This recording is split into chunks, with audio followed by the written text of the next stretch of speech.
সারা দেশে নিজেরা নাশকতা তৈরি করছেন, সারা দেশে নিজেরা টেন্ডারবাজিতে 180 মাইল বেগে চ্যাম্পিয়ন হচ্ছেন, আর সব দোষ চাপিয়ে দিচ্ছেন জামাত ইসলামীর ঘাড়ে।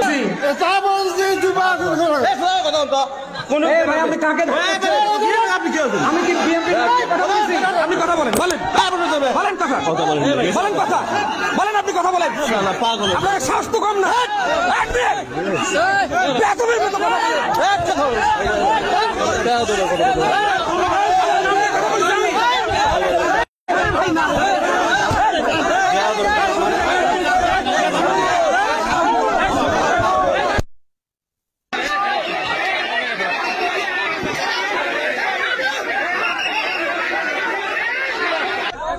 কেন জামাতি ইসলামের কথা বললে গা চুলকায় কেন আপনাদের?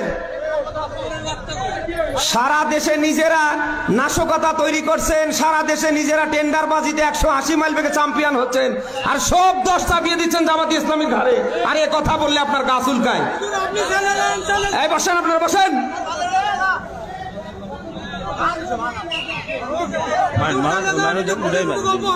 না ভাই, এখানে তো আমি কারোর নাম ধরিনি। ঠিক আছে,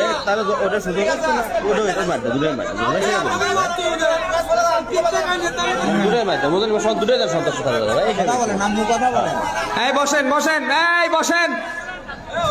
এই আমি কি এখানে উড়ে আইছি?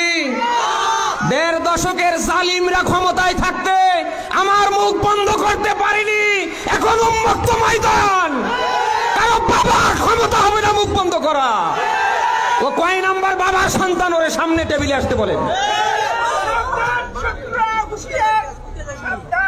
আরে এখনো ভোট হয় নাই, এখনো চেয়ার পায়নি, তাতে যদি এই গিয়ার দেখায় এরা সামনে ক্ষমতায় বসলে কি করে ফেলবে? এমন কিছু করিয়েন না যে এই 1.5 দশকের জালিমদের মতো ভোটে যাওয়ার আগে আপনাদের পরিণতি হয়। নিজেরা করছেন চাঁদাবাজি, নিজেরা করছেন মনে যা চায় 180 মাইল বেগে তা, আর এখন সব চাপিয়ে দিচ্ছেন জামাত ইসলামের কাঁধে। এটা 5 তারিখের আগে না, এটা 5 তারিখের এখন পর। বলেন না কেন? 5 তারিখের আগে মানুষের চোখে ছিল চশমা পরা, এখন কারোর চোখে আর চশমা নেই। সবাই চশমা ছাড়া দেখতে পাচ্ছে যে 5 তারিখের পর থেকে কারা খাও খাও করছে, কারা এই দেশের মানুষের অধিকার প্রতিষ্ঠার পক্ষে রাজনীতি করছে। আপনাদের তো এই কথাগুলি বলতে গিয়ে একটু মুখে একটু বাধার দরকার।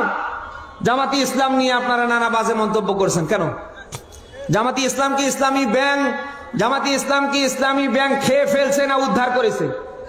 নিজের যোগ্যতায় সামনে আগান, না হলে যাও আছে তাও সামনে থাকবে না। বলেন না কেন?